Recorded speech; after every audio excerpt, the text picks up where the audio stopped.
Welcome to See Beneath Your Beautiful, where guests share stories of adversity and perseverance, which inspire, encourage, and challenge us.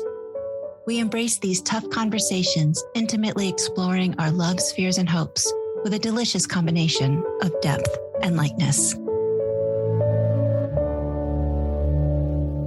I am Brittney Gossmeyer, and I am a boudoir photographer and body empowerment / body acceptance advocate. I help women just reunite with their bodies in a sensual way, not always necessarily, sexual. The goal is to just kind of come into your own womanhood and reunite with the woman that's inside and heal through some things that maybe has created some distance there. How do you do that? I particularly walk my ladies through individual experiences. It's really catered to them as a person. I don't have a set rule. I just kind of like you're doing here, just start asking questions and listen and hear what they've been through. And then I just let them know that they're seen and they're heard and it's okay. And that no matter the trauma, the level of trauma, the experience, that they are deserving of self-love and self-acceptance. And that starts with them. I love that. We have the same mission. I want everybody to love themselves. Do you think that everybody has some trauma around their body? I think to some degree, yes. And it may not be directly with their body. It could be a comment that someone said about the way they look in a certain outfit that just stuck with them. Mm-hmm. I've had clients that tell me that they've had bosses that constantly commented on their bodies and their outfits. And since then, it's really just kind of rooted. We just look that head on and we see where that comes from and address it then. I love that. I remember like as a teenager, a boy telling me that one of my breasts was bigger than the other, which was true and is true, but also horrifying as a teenager. Oh no, I'm weird. Yeah. And I think a lot of us have things like that we think aren't normal. And I jokingly tell every client, I say, don't worry. Every single client I've had to remove a blemish off their butt. Every single one. Don't apologize when I'm doing, a booty shot. Don't feel any type of way. Everybody has imperfections. And so that's kind of one thing I like to jokingly say. Yeah, that's really good because people are always comparing themselves. Always. Yeah. Always. And so I really like how what I do kind of puts that into perspective. Like they get to see how much it is a show in its own respect. Mm-hmm. There's ways that we pose our clients and it's not necessarily a natural movement, I would say, Everything's pointed and arched, I say. That ain't natural. Exactly. You're not just going to be at a party and hold your breath for a second, Yeah. I think it really takes a lot of emotional weight too. As you're doing it, you really get into that space. It really does. Mm-hmm. Well, even I did a shoot that wasn't emotional. It was floral was the theme. And I had a model, happens to also be a photographer, break down in tears because she didn't like the way she was looking and feeling. Oh. And she was completely dressed. Yeah. It is really something that we have to do that's just not point and shoot, there's a lot more to it. Yeah. Making somebody feel comfortable in front of the camera. But Annie Leibovitz, she said it's not her responsibility to make somebody feel comfortable in front of the camera. And I really liked that you sort of just capture what is. And if it's discomfort in her style, then that's good too. Exactly. And that's one thing that I really try to ingrain in my clients before we begin is that, it's okay to be awkward and it's okay to be yourself and whatever that means. And we're not trying to be sexy. We're just naturally ourselves. And that is what is sexy when you're confident in that. And it shows when you see a pose, it looks amazing. It's because that person has embodied it. And that's all you're going to do here is a natural. I try to keep it as natural as possible with posing, but, I said, get comfy first and then we'll go ahead and fine tune you. We manage discomfort, but it's okay to be uncomfortable, like you're saying. And that's what we capture. Yeah, that's really great. I love that.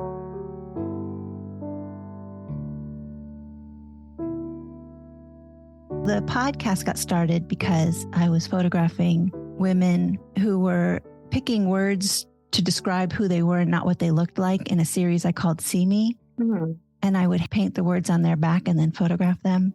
And I just realized everybody kind of has a past and a story, and it's emotional and beautiful.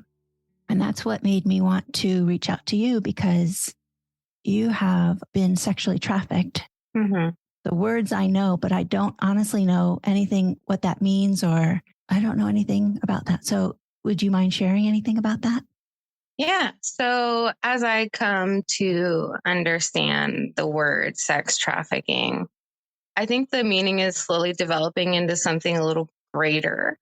But at the time, it meant that you were taking people from one location to another in order to sell sex. And that's what was happening. And so it happened when I was turning 21, right around that time. I started dating somebody who was not preferred for me, but at the time, he appeared to be someone who had his life together, tall, dark, and handsome, great smile, nice car, nice clothes, that kind of thing. And we started dating, and what he did for a living was always kind of elusive, but at the time I didn't really care, if I was being honest. He was very much a gentleman and kind of essentially what you would call spoil like Yeah. love bombing is the term. And through situations, we began to get closer and things, and he would drop little teeny hints about what he did, but not really a whole lot, not anything that would set any red flags off or anything like that. And the area that I was from, there were other girls my age who participated in prostitution, and we were aware of it, but never like close enough to be involved or anything like that. And so it was after my first domestic violence experience that I had with an ex-boyfriend that I was introduced to this guy. And we began talking and dating and doing the things. And after he slowly started revealing to me what he did, he came out essentially and said, well, these girls that do this for a living, they need someone to look out for them. They need someone to protect them against the people who maybe don't have their best interest at heart. And of course, he painted it as he was doing them a favor. He was looking out for them. He was looking out for their best interest, making them stay safe. And of course, feeding into my caregiving heart, which he had already figured out who I was and what my encouragements could be. So at that point, I was like, okay, well, I understand that. I was young, naive, 20 years old. And he portrayed himself as, being a caretaker. Yeah. Okay, cool. Not my thing. I don't want to be involved. I don't want anything to do with it, but I get it. Mm-hmm. I'm not going to judge. I should have. I definitely should have, but I didn't. We were all young and naive once, so. Yes. And so at that time, he had called me and said, hey, one of my girls is going out of town. I need someone to go with her because I can't. And you don't have to do anything. This is just going to be a trip for you girls to go on. And you just hang out with her is all you got to do and make sure she stays safe. And so I said, okay, that seems like something I could do. I'm 20. It's a free trip. I want to travel. Mm-hmm. Sure. So we went up a couple hours away from home. And she was very nice to me. She was a beautiful girl. And, when you're 20 and you're with another beautiful girl, you want to feel like a beautiful girl too, So we were doing the things that girls do, hair and makeup, and it was all paid for. And so then when funds were running out, she asked me to call my friend at the time and let him know that we were running out of money and ask if he could send more. And it was at that point that he made it very clear that it was not a free trip and that there were expectations to be had, and that the girl I was with would show me how to do everything. And knowing that I had just been through a violent experience, he threatened to come up there and told me that was what I did not want, was for him to come up there. And yeah. And then from there, it was kind of like, well, how the hell do I get out of this now? Yeah. And after a couple weeks, my mom kind of figured that I was up to no good through some family history of drug addiction and things like that. She saw that I started losing weight and my behavior was a little erratic. I wasn't coming home.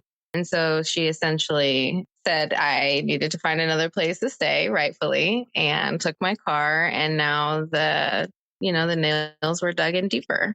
Now I had to rely on him and what we were doing, and it sucked. And so it was a couple months that I was with them, and then someone saw me online, and it was someone who used to go to school with me who was also in the same situation.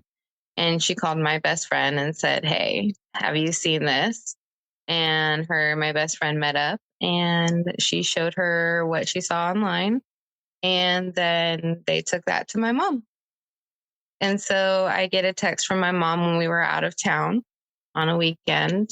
It was a big sports weekend. And in LA, there's a lot of tourists. And so what a lot of people don't realize is when there are big tourist attractions like that and big sports events or music events, the trafficking side also just blows up.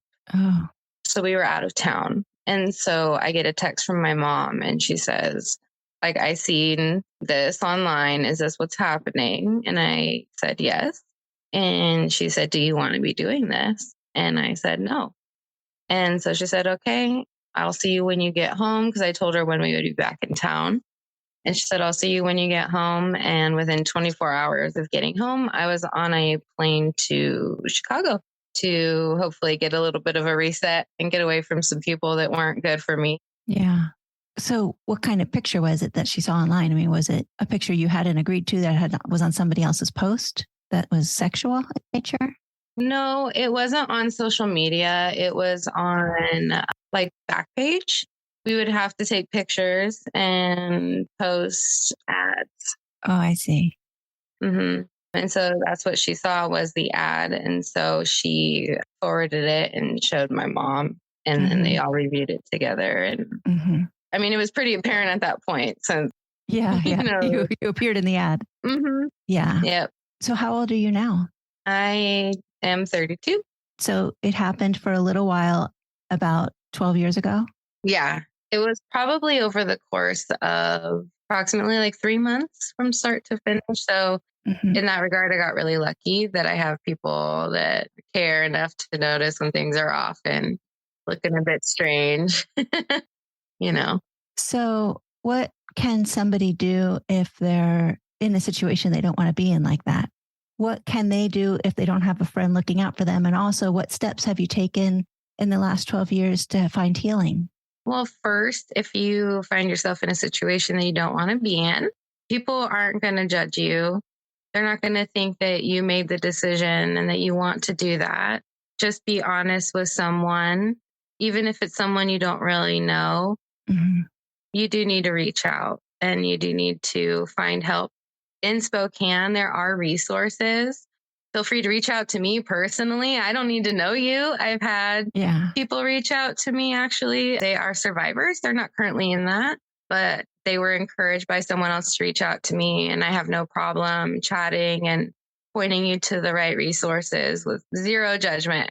Awesome. Zero judgment. I want to be an extension, a resource. Also, even if you have made that choice and have changed your mind, still okay. There's still no judgment, right? Yeah, absolutely. We all do things that we decide maybe later on is not what I want to be doing. Absolutely. And I think that there is a difference between sex work and sex trafficking. Yeah. Sex work, I feel, is by choice, and that is completely okay if they are okay. Yeah. You know what I mean? And that is their right to do so. Like you said, if that's something that you chose for yourself and you don't want to do it anymore and you're being forced to, then that also is a situation that you should seek help for. Absolutely. Yeah. This might sound terrible, but did you get paid? Were you getting money or were they getting all the money? It doesn't matter anyway, but I am curious. So the money was promised, right? It's used as this hot dog on a stick kind of thing, dangling in front of you. But in my case, personally, no, I did not get paid. He took all the money and convinced us that it was for X, Y, and Z. There were multiple of us. And so I'm assuming that happened across the board. It wasn't something that we were really allowed to know about that wasn't really our business, if you will. Did that person ever get in trouble? They did. Yeah. Actually, I got a call while I was still in Chicago before I came home, and it was from the local law enforcement. And they asked me when I would be back in San Diego because the person that was trafficking me had been arrested for trafficking of a minor and also human trafficking. So they needed me to come in as soon as I could and give my statement, which I did. It was hard. It was not easy, scary. Yeah, I'm sure it was. How have you received help? Currently, I am in counseling for myself personally. This is the first time since then that I've received personal counseling.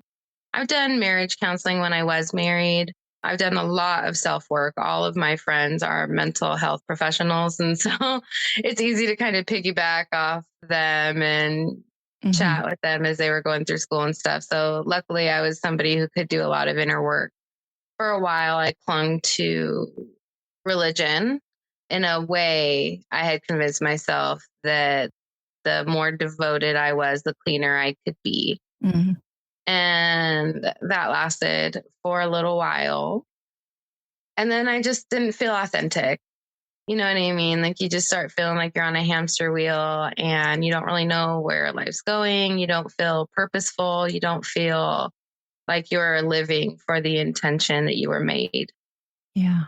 Yeah. And then that's when I really started doing some digging and found boudoir.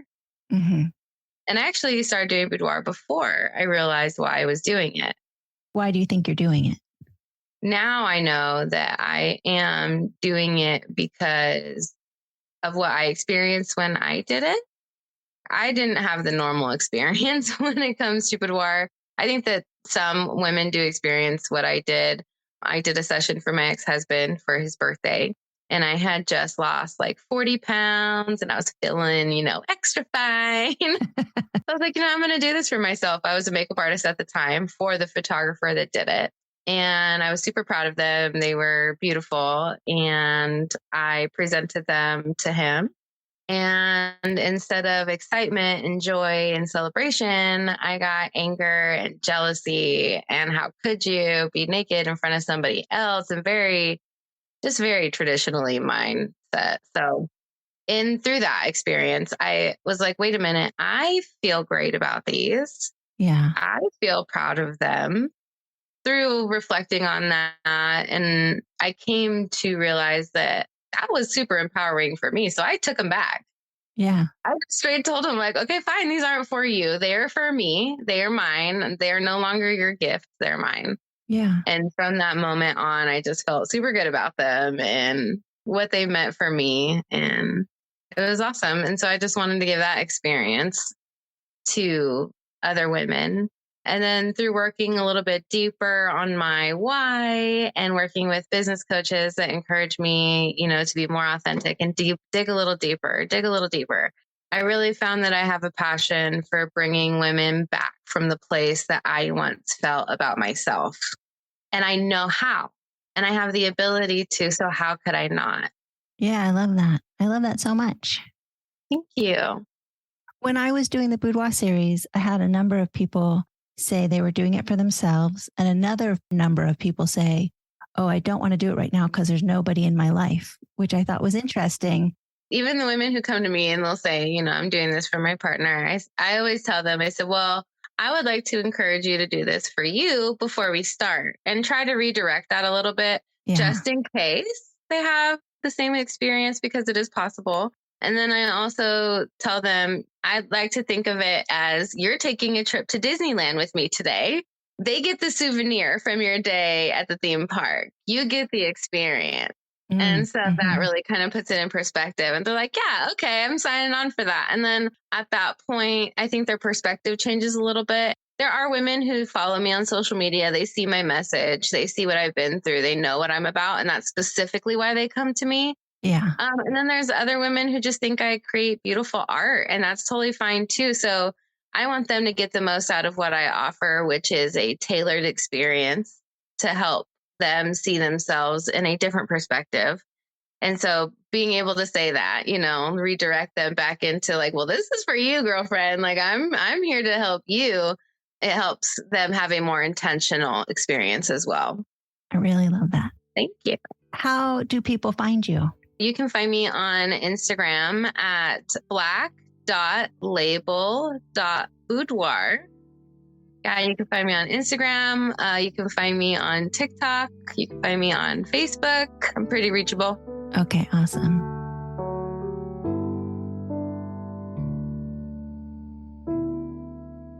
Maybe there's someone listening out there that has been feeling disconnected from herself or themselves. And maybe this is their encouragement to take that first step that they've been hearing back in the back of their mind for a little while that they've kind of been ignoring. I hope that this is their sign to go ahead and act on that and hopefully find a beautiful journey along the way. Thank you for joining us for this week's episode of See Beneath Your Beautiful, hosted by Hara Allison. And thanks for your ratings and reviews. We'll be back next week with a new episode. Stay tuned.